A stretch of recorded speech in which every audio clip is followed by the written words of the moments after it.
1장 20절부터 30절까지 말씀 같이 나누게 됩니다. 우리가 11장에 들어오면서 이제 마태복음에 이제 중요한 그런 어떤 전환을 가져왔다라고 말씀을 드렸습니다. 앞에까지는 이제 예수님을 소개하는, 그리고 예수님께서 이제 그 갈릴리를 중심으로 해서 사역을 쭉 하셨습니다. 그죠? 그래서 5장부터 7장까지는 예수님의 티칭, 가르침과 또 이제 말씀을 선포하시는 얘기들이 집약되어서 나왔다고 할 수 있다면, 8장, 9장은 예수님의 사역이죠. 그죠? 그래서 많은 병자들을 고치시고 기적을 행하시고 사람을 온전케 하시는, 그래서 하나님의 나라가 임한 증거들로서 그 아주 능력의 하나님의 말씀의 그런 실질적인 그런 역사들을 이제 살펴봤습니다. 그러면서 우리가 10장에 와서는 이제 그 예수님께서 12제자를 부르시고 그들을 파송하시면서 그 전도자들이 결국에는 많은 이제 그 미움을 받고 박해를 받고 심지어는 이제 죽음에까지 갈 수 있는 그런 어려움에 대해서 예수님께서 경고를 하셨습니다. 이제 그렇게 이제 이야기가 이제 10장까지가 일단락이 쫙 됐는데, 이제 그 제자들을 이제 이렇게 사실 이제 전도여행을 보냈습니다. 이제 여기 마태복음에 그 얘기는 없지만, 이제 그러면서 예수님에 대한 소문이 그렇지 않아도 많이 이제 퍼졌었는데, 제자들까지 이제 파송이 되니까 그 일대 더 많이 퍼지게 됐죠. 근데 이제 그러면 이제 과연 사람들이 그 예수님에 대해서 어떻게 반응을 하느냐, 이제 그 이야기가 11장부터 16장 정도까지 굉장히 중심적인 내용이 된다 말씀을 드렸습니다. 그죠? 근데 받아들이는 사람들도 있지만, 예수님이 10장에서 경고하셨듯이 많은 사람들이 거부하는 거예요. 거부하고, 심지어는 이제 대적하고, 이제 그 예수님의 제자들뿐만 아니라 이제 예수님을 점점 더 이제 모함하는 그런 이야기들이 이제 섞여서 나오는 것이 이제 이 부분이 될 수가 있습니다. 근데 이제 그 11장의 시작이 누구의 의심으로 시작했습니까? 예, 침례 요한의 의심으로부터 시작했습니다. 그래서 오실 그이가 당신입니까? 메시아가 당신 맞습니까? 내가 소개는 했는데 보니까 좀 아닌 것 같아요. 뭐 이런 거죠. 감옥에서 제자들을 보내서. 그래서 예수님께서 지금 현상, 일어나고 있는 일들에 대해서 그냥 가서 보고 너가 들은 대로 얘기해라.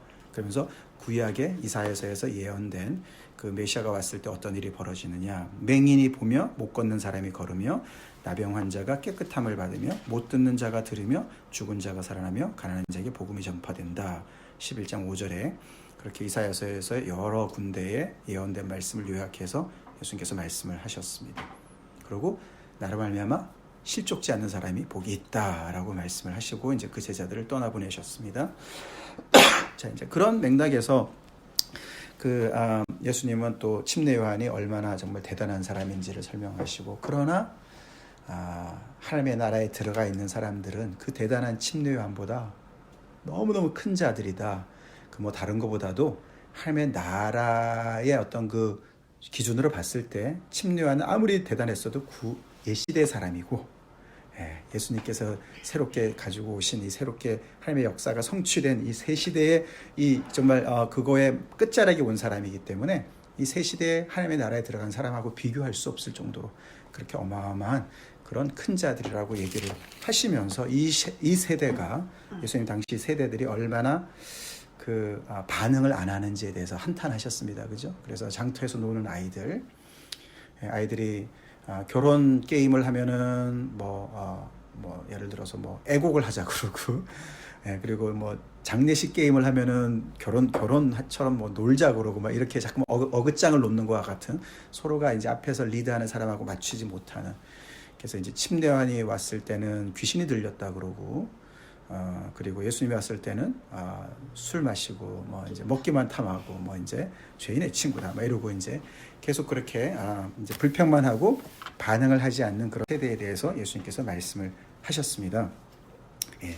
거기까지가 이제 우리가 앞에 부분에 이야기했는데, 이제 오늘 20절에 들어와서 이제 갑자기 이제 예수님께서 굉장히 이제 그런 세대를 조금 더 구체적으로 지적을 하시는데, 그죠? 이제 그 책망을 하시는데, 세 도시에 대해서 책망을 하는 거죠. 도시 이름이 뭐죠? 고라신, 벳세다, 가버나움. 예.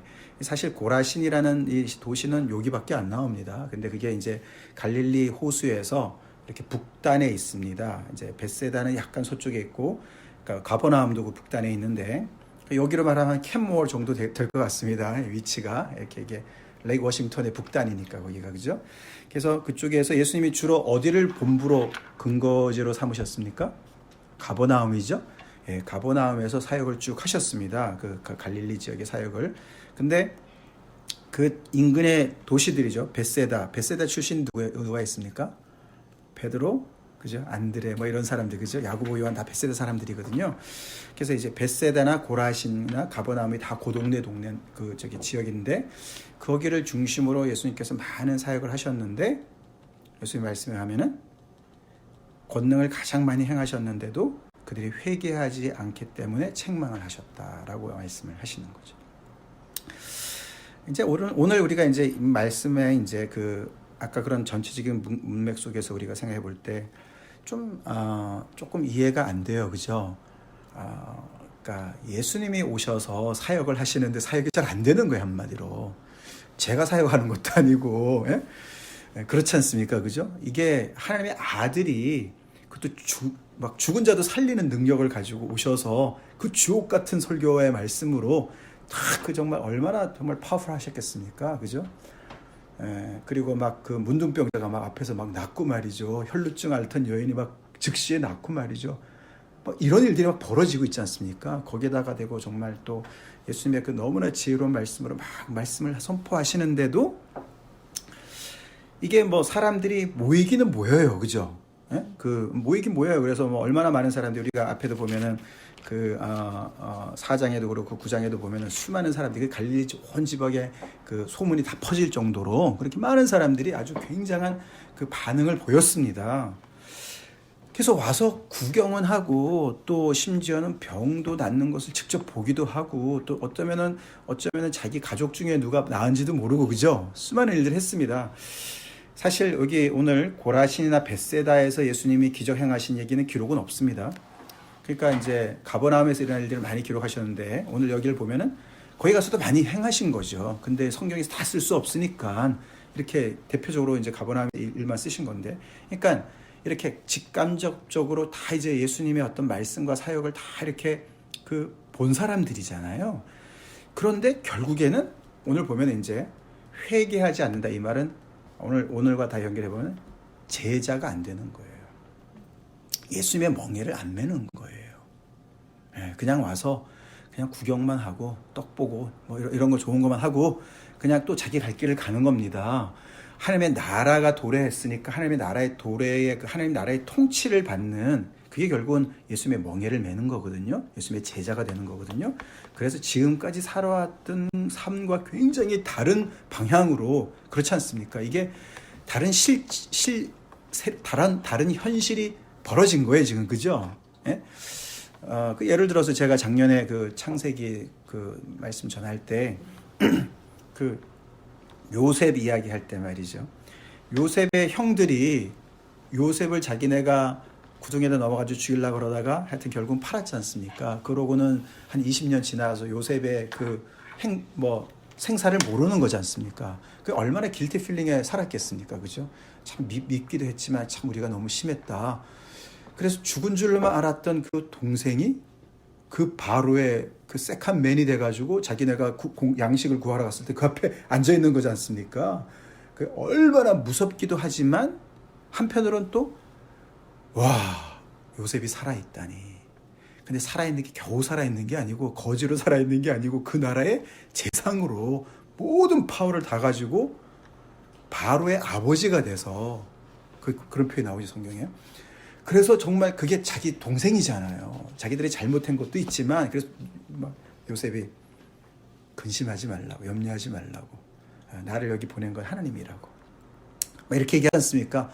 그러면은 이 형들이 요셉이 죽었다고 생각하고 그 길티 필링에 살던 그 옛 시절과 이제는 자기네가 잘못하긴 했지만 요셉이 용서해 주고 이제는 자기 동생이 그 일대를 다 다스리는 그런 높은 그런 지위에 있는 동생의 그 막강한 파워를 보는 거지 않습니까? 마치 부활한 것과 같이.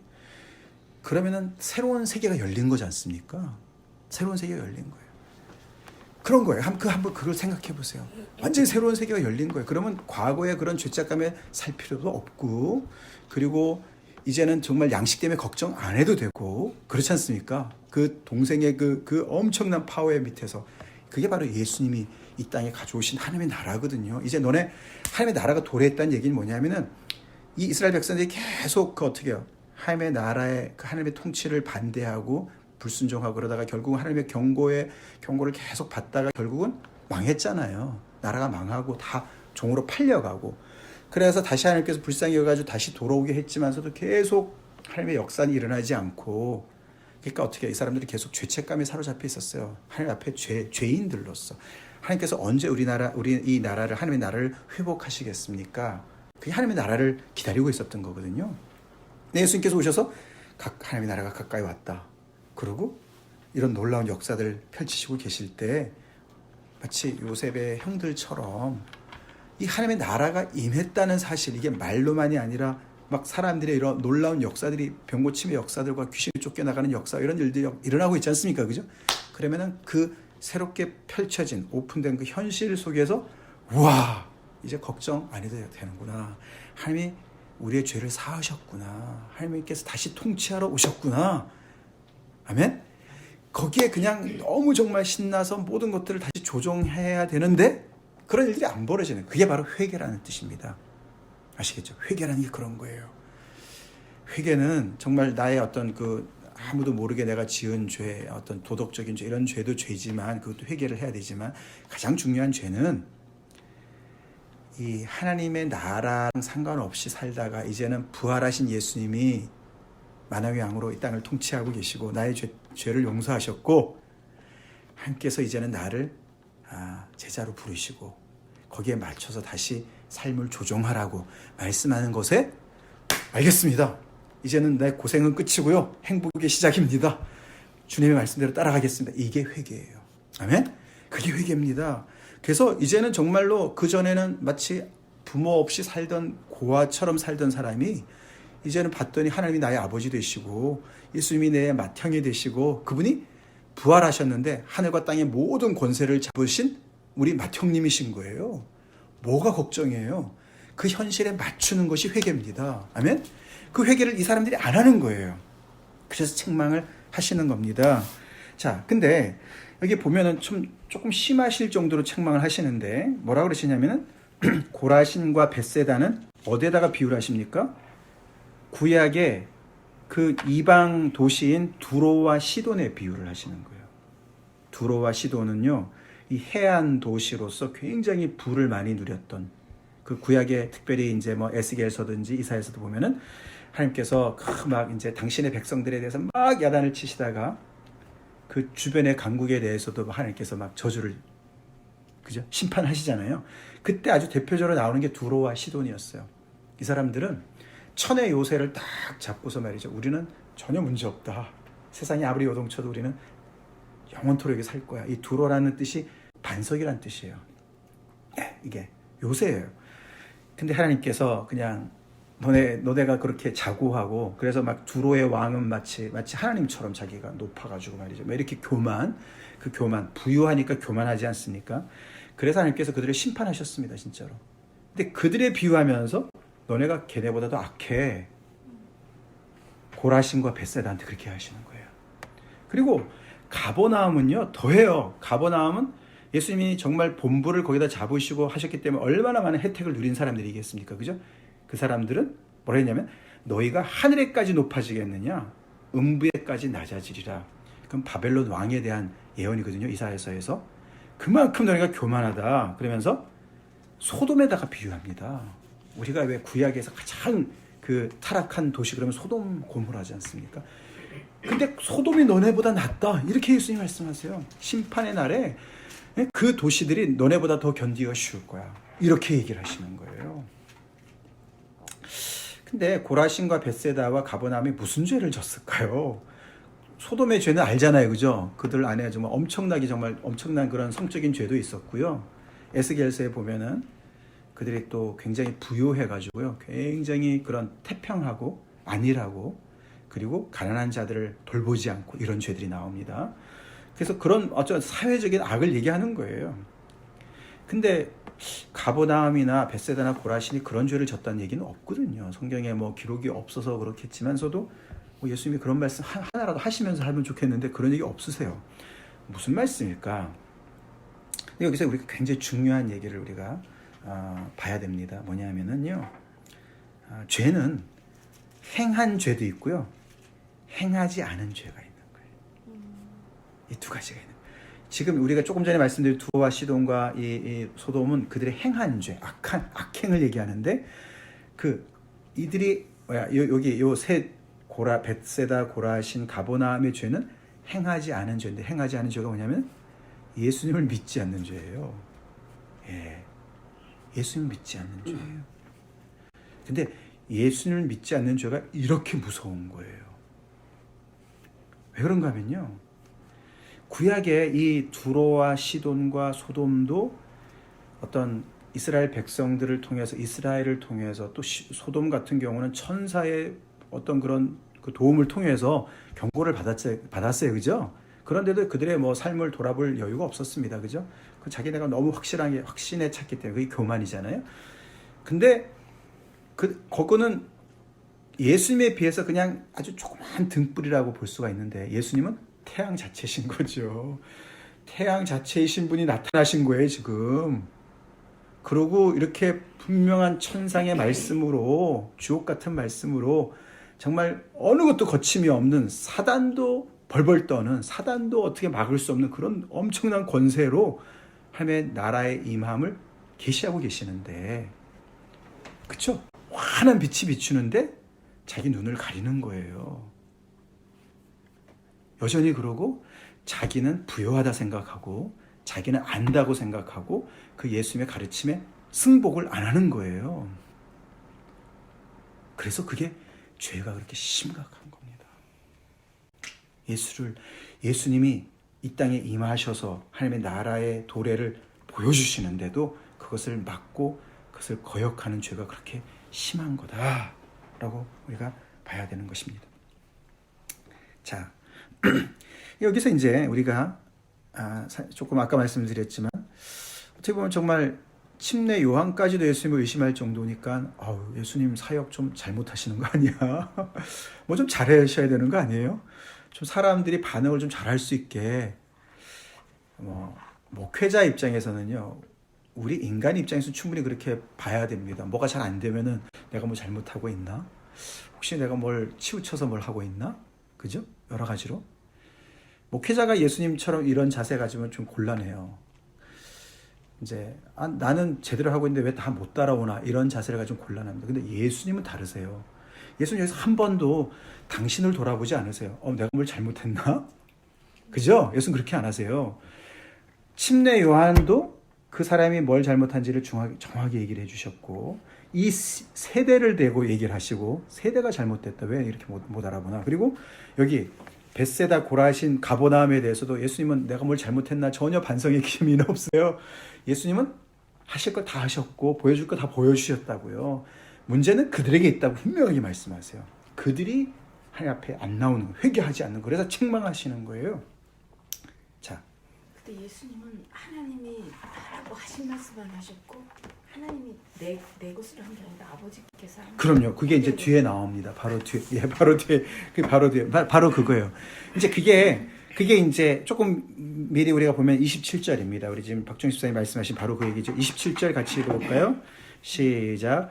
내 아버지께서 모든 것을 내게 주셨으니 아버지 외에는 아들을 아는 자가 없고, 아들과 또 아들의 소원대로 계시를 받는 자 외에는 아버지를 아는 자가 없느니라. 이 27절이 어마어마한 얘기예요. 그래서 이 자유주의 신학자들은요, 이 27절을 예수님이 하신 말씀이 아니라고 얘기를 해요. 갖다 끼워놨다, 뭐 이런 얘기를 할 정도로, 이게 예수님이 너무너무 그러니까 이 아버지 외에는 아들을 아는 자가 없다는 거예요. 아버지 외에는 아들을 아는 자가 없어요. 그리고 아버지가 모든 것을 당신에게 주셨다고 얘기를 하셨어요. 이런 주장을 하는 선지자가 없고, 유대 교사가 없는 거죠. 선생이 없는 거죠. 이건 거의 신성 모독에 가까운. 그리고 또 뭐라 했습니까? 아들과 아들의 소원대로 계시를 받는 자 외에는 아버지를 아는 자가 없다 그랬어요. 그렇죠? 그러니까 아버지가 있고 아들이 있는데 서로가 굉장히 독점적인 지식을 있는 거예요. 아버지는 아버지만이 아들을 알고 있고 아들만이 아버지를 알고 있어요. 근데 아들 말고 아들이 또 가르쳐준 계시해준 몇 명의 사람들이 있는데 그 사람들만이 아버지를 아는 거예요. 다 알고 있다고 생각하지만 유대인들이 백성들이 이스라엘 백성들이 하나님의 백성이라고 생각했지만 그들은 아버지를 모른다. 오직 나와 나의 결국은 제자들, 나의 계시를 받은 제자들만 아버지를 안다. 이런 얘기예요 지금. 이게 예수님의 선언이에요. 고백이에요. 선언이에요. 사실 이것 때문에 예수님이요 한치도 당신이 뭘 잘못한 거 아니야 이런 생각 안 하세요.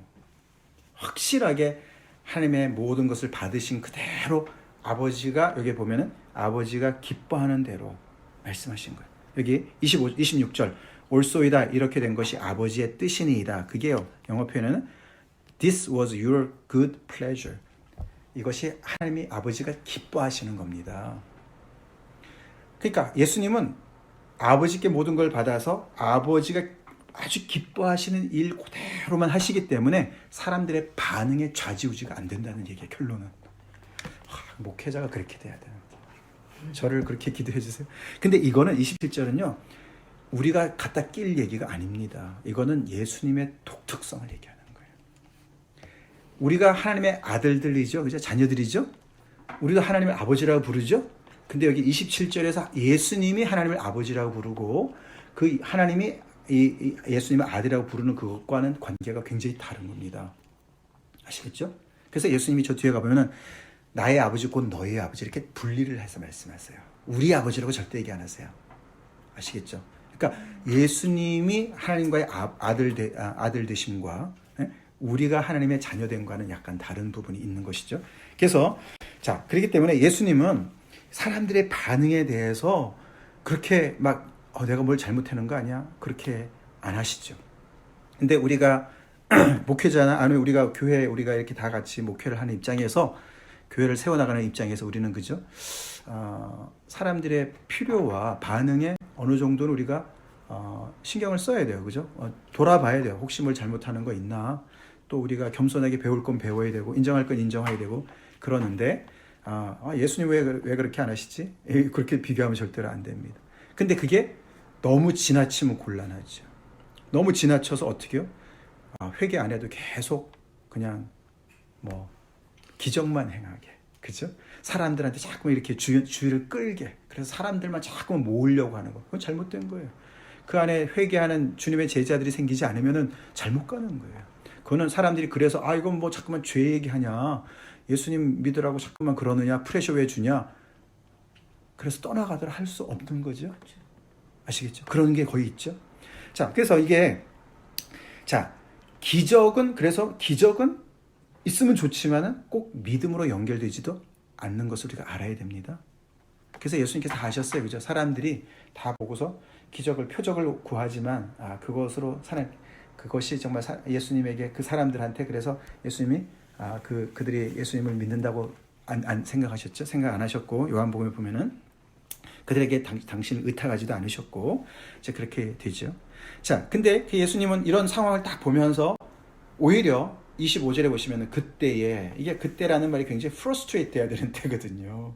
그렇잖아요. 이제 예수님께서 정말 하나님의 정말 그 복음을 들고서 이렇게 열심히 사역을 하셨는데 제자들도 막 파송하고 그랬는데 막 좋은 소문이 막 일어나고 많은 사람들이 그 앞에서 굴복하고 하나님의 나라가 막 가시적으로 막 나타나고 이러면 얼마나 좋겠습니까? 근데 그게 아닌 거잖아요. 그죠?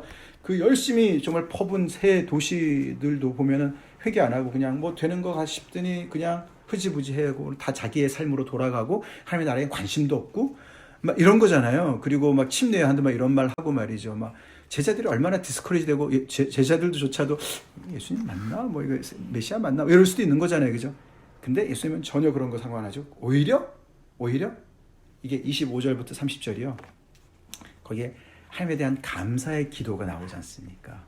오히려 예수님은 하나님께 감사하는 기도를 하십니다. 25절에 천지의 주제이신 아버지여 이것을 지혜롭고 슬기 있는 자들에게는 숨기시고 어린아이들에게는 나타내심을 감사하나이다.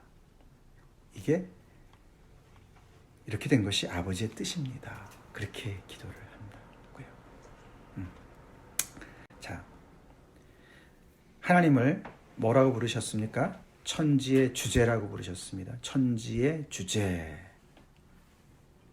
Lord of Heaven and Earth. 그러니까 하늘과 땅을 다스리시는 분 이런 뜻이죠, 그죠? 하나님. 그리고 아버지라고 불렀습니다, 그죠? 아버지. 예수님이 하나님을 그 아버지. 그거는 이제 예수님이 주기도문에서도 우리를 그렇게 가르쳐 주셔서 하늘에 계신 우리 아버지여 이렇게 너네 그렇게 기도해라. 그렇게 해서 예수님이 그 아들됨은 우리가 또 마태복음 3장에도 나와 있고 이런 내 사랑하는 아들이다. 그래서 아버지라는 그 호칭은 우리가 좀 익숙한데 천지의 주제라는 표현 예수님이 여기서 갑자기 왜 그렇게 표현하셨을까? 근데 이제 예수님이 감사하는 제목이 뭐냐면은 좀 특이합니다. 그죠? 예수님은 이 상황을 보면서 이렇게 지금 벌어지는 현상을 보면서 그게 하나님의 참 기뻐하시는 뜻입니다. 어떤 뜻인가 하면은 하나님께서 관여하시기 때문에 이런 일들이 벌어집니다.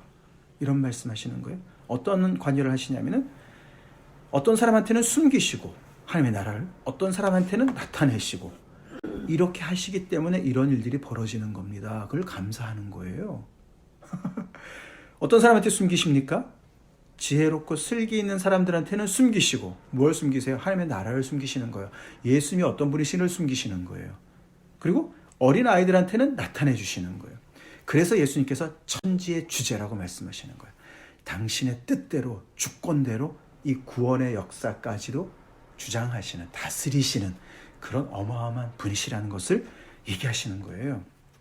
자, 그게 좀 이상하지 않습니까? 어떻게 하나님은 뭐 하나님의 나라를 이 땅에 오게 하셨으면 모든 사람들한테 다 나타내셔야 될 것 같은데 왜 어떤 사람한테는 숨기시고 어떤 사람한테 나타내시고 그 차별 아닙니까? 그런 생각이 드는데 근데 여기서 지혜롭고 슬기 있는 자들이다라고 했기 때문에 그러면은 뭐 하나님은 배우고 지식이 있고 똑똑하고 이런 사람들을 싫어하시나? 그 얘기가 절대로 아닙니다. 공부 많이 한 사람들 싫어한다 이런 얘기 절대 아닙니다. 그 똑같이 어린아이들 해가지고 문자적으로 막 이렇게 아주 나이 어리고 작고 이런 아이들만을 얘기하는 게 아닙니다. 문자적으로 그런 뜻이 아니죠. 지혜롭고 슬기 있다는 말은 뭐냐면 스스로 나는 지혜로워. 스스로 나는 슬기가 있어.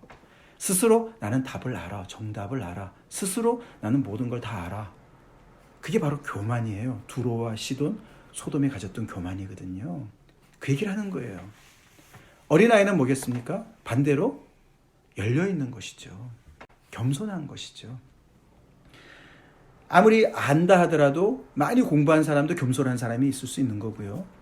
공부 아무것도 안 했어도 자기 고집으로 살아가는 사람도 있을 수 있는 거 그죠? 교만한 사람들이 있을 수 있습니다.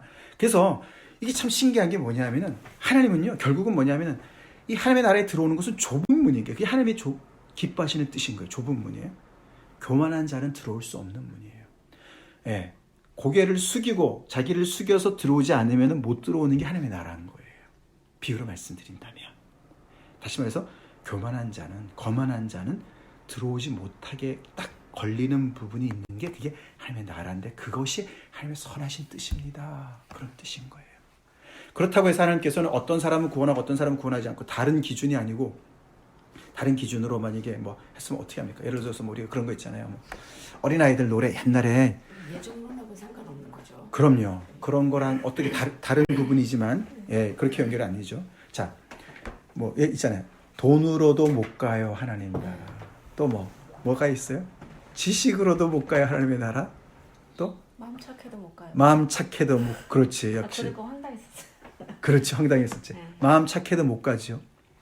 왜? 그것도 나는 착해 그거잖아요. 나는 착하니까 예수님 필요 없어 거기까지 가는 거잖아요. 그리고 어여뻐도 못 가요 하나님의 나라. 외모로도 못 가요. 못 가잖아요, 그죠? 네.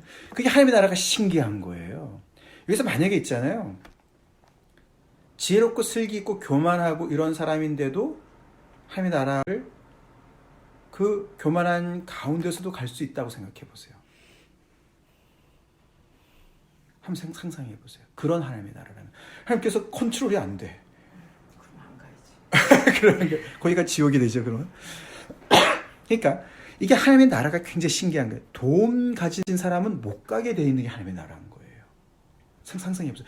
돈 가지고 못 갈 데가 어디 있어요. 근데 하나님의 나라는 너무 신기하기 때문에 이 천지의 주제이신 하나님께서 다스리시는 나라이기 때문에요. 이 나라는요 너무 신기해서 돈 가지고는 절대 못 가는 나라예요. 교만해서는 절대 못 가는 나라예요. 이 미국이 말이죠. 아무리 대단한 나라라도 말이죠. 무기 가지고 못 들어오는 나라입니까? 많이 뭐 검사 많이 하잖아요. 그죠? 그런데도 무기 뭐 어떻게든지 가져 들어오잖아요. 그죠? 예를 들어서. 그러니까 하나님의 나라는 절대로 교만하면 못 들어가는 나라인 거예요. 스스로 지혜롭다고 생각하고 스스로 술기 있다고 생각해서 절대로 들어갈 수 없는 나라인 거예요. 그런 거를 예수님이 감사하고 찬양하는 거예요. 하나님께. 그 말은 뒤집어 보면은요. 사람을 차별하는 것이 아니라 죄를 얘기하시는 거죠. 죄를. 교만은 죄잖아요. 교만한 것 하나님을 대적하는. 그럼요. 하나님 없이도 나는 살 수 있다는 교만이잖아요. 결국은 그죠? 그런 사람들이니까 그런 사람들이 그런 마음 상태를 가지고서 갈 수 있게 스며들어갈 수 있게 스머글링 무슨 뭐 마약 밀매자처럼 들어올 수 있는 나라가 아닌 거예요. 이게 아시겠죠? 그래서 예수님이 정말 하나님이 기뻐하시는 뜻이 바로 이거구나 그렇게 말씀을 하시는 겁니다. 그래서 예수님은 당신이 아무리 애를 쓰시고 정말 예수님 그런 생각 안 하셨겠지만 자존심 상하네. 이렇게 사역이 안 되는 거야. 왜 몇 명밖에 없어? 이런 생각 하시지 않으시고 그렇죠? 이게 하나님의 뜻이구나. 이게 하나님의 나라구나. 하나님의 나라는 슬로우해도 한 땀 한 땀 정확하게 가는 게 하나님의 나라예요. 믿습니까? 그래서 견고한 하나님의 나라예요. 흔들리진 않습니다. 날림 공사가 안 되는 게 하나님의 나라예요. 그래서 예수님 그걸 잘 하셨어요. 그래서 예수님은 이 제자들에게도 계속해서 이렇게 정말 공을 들이시지만 나중에 가면은 말이죠. 서로가 누가 크냐 싸우고 뭐 이래도 말이죠. 예수님이 다시 제자들을 말씀하시고 다시 너네 뭐 힘들면 떠나도 돼. 하나도 안 남아도 돼. 왜요? 하나님을 믿고 복음의 능력을 믿고 그래서 참 이 그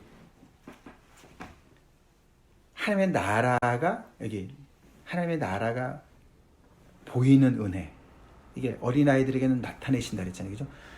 보이는 거는 능력으로 보는 게 아니에요. 보이니까 보는 거죠. 그죠? 그렇잖아요. 그죠? 보이니까 보는 거예요. 보는 게 뭐 대수입니까? 그죠? 물론 눈이 있어 보지만 그건 그렇지만 이렇게 그렇죠. 이렇게 보여주니까 이게 아이폰이 보이잖아요. 제가 숨기면 어떻게 보여요, 그죠? 그럼 뭐 근데 본다고 그렇게 잘할 거 없어요, 그죠? 그죠? 근데 우리가 그게 중요한 거예요. 그러니까 내가 하나님의 복음을 깨달은 게 대단한 게 아니라 깨닫게 해주셨으니까 깨닫습니다. 우리에게 하나님의 나라가 보이게 해주신 그 은혜가 감사한 거예요. 이렇게 이 예수님이 보인 게 감사하고요. 그러니까 내가 갈급함이 있나 보다 나 안에. 내가 하나님 없으면 난 못 살아요. 난 너무너무 힘들어요. 그런 겸손함이 있으니까 하나님이 보이는 거고요. 복음이 깨달아지는 거고요. 하나님의 은혜가 임하는 겁니다. 아멘? 그러니까 나는 겸손해 이럴 필요도 없어요. 그게 중요한 게 아닙니다. 그냥 하나님께서 보여주셨으니까 그게 리빌이라는 거예요. 이게 계시라는 뜻이에요. 이렇게 커튼으로 가렸었는데 갑자기 하나님께서 커튼을 확 제치니까 바깥 세상이 보이는 것처럼 하나님의 은혜가 보이는 거예요. 예수님이 보이고 하나님의 나라가 보이는 거예요. 여기 있는 사람들은 예수님 앞에 온 사람들은 다 그렇게 예수님 앞에 온 사람들인 거예요. 한마디로 은혜인 거예요. 선물인 거예요. 그게 기가 막힌. 그러니까 안 보이면 죽으라고 안 보이는 거죠. 왜 그런 거 있잖아요. 이렇게 왜 약간 뭐 이렇게 숨은 그림 찾기 같은 거 왜 이렇게 뭐가 보통 눈으로 안 보이는데 길이 안 보여. 길이 잘 안 보이시고. 네, 근데 어떻게 보면 이렇게 사실은 해야지 보이는 그런 거 있잖아요. 그죠? 매직아이. 뭐가 안 보이는데 갑자기 거기에 막 입체가 막 드러나고 보이는 그런 것처럼 이게 정말 교만한 사람들, 지혜롭고 슬기로운 사람들 아무리 예수님이 앞에서 막 얘기하셔도 기적을 베푸셔도 안 보이는 거예요. 안 보이는 거예요. 그게 교만으로는 안 보여. 그게 매직이 하나님의 나라인 거예요. 근데 겸손한 사람은 다 보여요. 우와! 예수님이 너무 대단하고 말이죠. 하나님의 나라가 다 보이고, 그리고 그 안에 들어가 있는 내 자신도, 와, 내가 정말, 나는 가진 거 하나도 없지만 나는 하나님의 자녀야. 예수님의 제자야. 나는 침례요한보다 커. 여인이 낳은 자 중에 가장 큰 자보다 나는 더 큰 자야. 나는 하나님의 자녀야. 그런 놀라운 것이 보이는 은혜가 있는 거예요. 그걸 예수님이 말씀하시는 거예요. 그리고 27절 아까 말씀드린 대로 그 기가 막힌 그런 그 예수님의 어떤 그 하나님과의 그런 독특한 관계성을 예수님께서 선언하시면서, 그 다음에 이제 따라 나오는 게 28절, 29절, 30절. 이게 너무 유명한 구절 아닙니까? 다시 한번 우리 같이 읽겠습니다. 시작. 수고하고 무거운 짐진 자들아 다 내게로 오라. 내가 너희를 쉬게 하리라. 나는 마음이 온유하고 겸손하니 나의 멍에를 메고 내게 배우라. 그리하면 너희 마음이 쉼을 얻으리니 이는 내 멍에는 쉽고 내 짐은 가벼움이라 하시니라. 아멘. 자, 수고하고 무거운 짐진 자들아 다 내게로 오라. 내가 너희를 쉬게 하리라. 여기서 이것도 굉장한 고백이죠. 저기 선언이죠. 구약의 말씀으로는요, 수고하고 무거운 짐진 자들은 그들에게 쉼을 주시는 분은 하나님이세요. 근데 예수님은 당신에게로 초대하십니다. 내게로 오라. 왜요? 27절 때문에 그렇습니다. 아시겠죠? 27절 때문에. 하나님께서 모든 것을 아들에게 주셨기 때문에. 아멘? 그 얘기가 없으면 이 28절도 신성모독인 거예요. 네, 27절 때문에 그런 거예요. 하나님께서, 아버지께서 다 주셨어요, 이 아들에게. 그리고 이제 아들이 그 받은 걸 가지고 아들이 아버지를 아는 것처럼 아들이 계시해주는 그 사람들만 알기 때문에, 그래서 그 계시를 받아야만 하나님께서 주시는 이 안식을 얻기 때문에 내게로 오라고 말씀하시는 거예요. 예수님께서 내게로 오라. 근데 예수님이 어디로 초청을 하시는, 그렇게 이렇게 다 반대하고 거역하고 안 믿고 그렇게 하지만 그래도 여전히 초청하시죠. 누구를 초청하냐면은 수고하고 무거운 짐진 자들아. 근데 수고하고 무거운 짐을 안 진 사람들이 하나도 없습니다. 근데 안 졌다고 생각하죠. 지혜롭다고 생각하고 슬기롭다고 생각하기 때문에 그런 것이죠. 다 졌는데, 그죠? 예수님이 볼 때는 다 정말 목자 없는 양과 같이 유리하는 그런 너무너무 허레스된, 요즘으로 말하면 허레스된 그런 불쌍한 사람들인데, 자칭 의인이라고 생각하고 자칭 어른이라고 생각하니까 그런 거다 이거죠. 근데 예수님의 초청은 다 열려 있습니다만, 그래도 자기 스스로를 그렇게 겸손히 생각하는 사람들이 예수님에게 오겠죠. 자, 근데 여기서 보세요. 내게로 오라. 내가 너희를 쉬게 하리라. 그 다음에 예수님이 또 내게로 와서 내 멍에를 메라 그랬습니다. 그죠? 내게 배우라. 이거는요, 그 당시의 언어로 바꾸면요, 예수님의 학교에 입학해라 그런 뜻이에요. 예수님이 교장 되시고요, 예수님이 선생 되시고, 예수님이 교과서 되시고요, 예수님이 모든 것이 다 되시는 이 학교에 들어와라. 그런 뜻이에요. 이 멍에라는 것은요, 구약에 보면은 외세의 압제를 멍에라고 했습니다. 그죠? 이방인의 멍에, 그런 거. 근데 그런 부정적인 것만 아니라 하나님의 가르침, 율법, 그것도 멍에라고 그래요. 하나님의 가르침 안에 순종하는 것, 그것도 멍에라고 얘기합니다. 근데 여기서 이 당시에 랍비들이 멍에라고 얘기하는 것은 그 랍비의 선생님의 가르침 아래에서 겸손히 배우는 것을 얘기하는 거예요. 그걸 멍에라고 얘기하는 거예요. 그래서 예수님이 내게로 와라, 와서 쉬어라. 그런데 멍에를 매래요. 근데 그 멍에는 쉽다 그랬습니다. 그죠? 쉽다. 그래서 우리에게 안식을 준다. 이렇게 얘기를 합니다. 자, 우리가 예수님의 제자가 된다. 이 말은 구약의 모든 무거운 짐들, 이게 사실 짐이라고 그랬을 때 이게 죄짐도 되지만요, 율법에 짓눌리는 짐도 됩니다. 우리가 하나님의 말씀에 순종해야 되잖아요. 그죠? 우리가 학생이면은 공부해야 되잖아요. 그런 학생의 책임이 있잖아요. 그죠? 예수님의 제자면은 주 대신 예수님을 따라가는 그런 부담이 있습니다. 그죠? 그 짐을 또 얘기합니다. 근데 예수님은 내 짐은 가볍다. 이렇게 또 말씀하세요. 안 가벼운데 맞습니다. 말씀이 바로 맞습니다. 안 가볍죠. 우리가 예수님의 앞에 5장에 보면 뭐라 그러셨습니까? 너의 의가 서기관과 바리새인보다 더 낫지 않으면 결단코 천국에 들어갈 수 없어. 너희 정말 말로 주여주여 해서 다 천국에 가는 거 아니야. 아버지 뜻대로 행해야 돼. 좁은 문으로 들어와야 돼. 이런 말씀 다 어디 갔습니까? 이거 어떻게 가볍습니까? 어떻게 그죠? 짐이 어떻게 가벼워요, 그죠? 가벼운 이유는 딱 하나입니다. 그리고 예수님의 멍에를 매도 그게 쉬운 이유는 딱 하나입니다. 이게 멍에가 쉽다는 얘기는 comfortable 하다는 얘기예요. 우리가 옷을 딱 맞는 옷을 입으면 comfortable 하잖아요. 예수님이 우리에게 주시는 멍에는 우리한테 딱 맞는 거예요. 이 멍에가 헐겁거나 너무 무겁거나 이러면 문제가 되잖아요, 그죠? 근데 이게 뭐냐면 멍에가 딱 맞다는 뜻이에요. comfortable 하단 말이에요. 그러면 무슨 말인가 하면은 자, 짐이 가볍다. 이게 다 하나로 연결되는데 뭐냐면은 자, 29절에 나는 마음이 온유하고 겸손하다. 이 말씀이 나와 있어요. 왜요? 이게 뒤에 보면은 예수님이 저기 23장에 보면은요. 바리새인들 막 야단을 치실 때요. 너희들은 너무 나쁘다. 너무 나쁜 애들이야. 너들은. 왜냐하면은 너네 스스로는 율법은 하나도 지키지 않으면서 그 율법의 무거운 중한 짐을 이 사람들한테 지웠다. 그게 무거운 짐이거든요. 우리 예수님은 절대로 그렇게 우리한테 무거운 짐을 지우지 않으세요. 주님은 어떻게? 같이 져주세요. 펠로 요커예요. 요크가 이게 멍해지 않습니까? 이게 쉽고 가벼운 이유가요. 이분이 온유하고 겸손하시면서 우리와 함께 져주시기 때문에 그렇습니다. 아멘? 그렇기 때문에 그런 거예요. 즉 다시 말해서 예수님은 우리를 초대하실 때 관계성으로 초대하세요. 예수님의 관계로 초대하세요. 예수님이요 우리의 메스터 되셔서 우리를 끌어가시는데 바리새인처럼 끌고 가지 않으세요.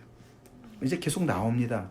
이들이요 안식일을 그렇게 지키는 거 아니야? 예수님은 쟤는 괜찮아 잘 지키고 있네. 너네 왜 그래? 제자들이 막 안식일에 뭐 밀밭 사이로 가서 따먹고 막 이런 거 있잖아요. 걱정하지 말라고. 그게 이제 다 이제 앞으로도 보겠지만 예수님 안에서 이 온유하고 겸손하신 예수님과 함께 이 예수님이 도우시는 은혜로 이 율법을 지켜나가는 것은 기쁨이에요. 능력이에요. 아멘? 아멘. 예, 그렇기 때문에 쉽고 가볍기 때문에 안식이 있는 거예요. 그러니까 그 안에 들어간 자는요. 예수님의 제자, 결국은 멍에는 제자도를 얘기합니다. 제자고 그래서 예수님 안에서 그렇게 예수님을 따라서 멍에를 같이 메고 가지만 너무너무 쉼이 있고요. 안식이 있고요. 기쁨이 있고요. 천국의 그 놀라운 능력 안에서 정말 그 모든 것을 맛보는 그런 복된 삶이라고 예수님께서 말씀하시는 거예요. 그렇게 된 예수님은 실망하지 않으세요. 이렇게 정말 회개하지 않고 계속 정말 뻗등기는 이런 받은 사람들 예수님한테 의심을 하고 예수님을 떠나가는 사람 때문에 실망하지 않습니다. 예수님 안에 들어온 사람들이 이런 은혜를 맛보고 있기 때문에요. 아멘? 예, 이런 열매들이 있기 때문에요. 아멘? 우리 교회도 이런 열매를 맺는 사역을 해야 될 줄로 믿습니다. 아멘. 그렇죠? 예, 다 같이 기도하시겠습니다.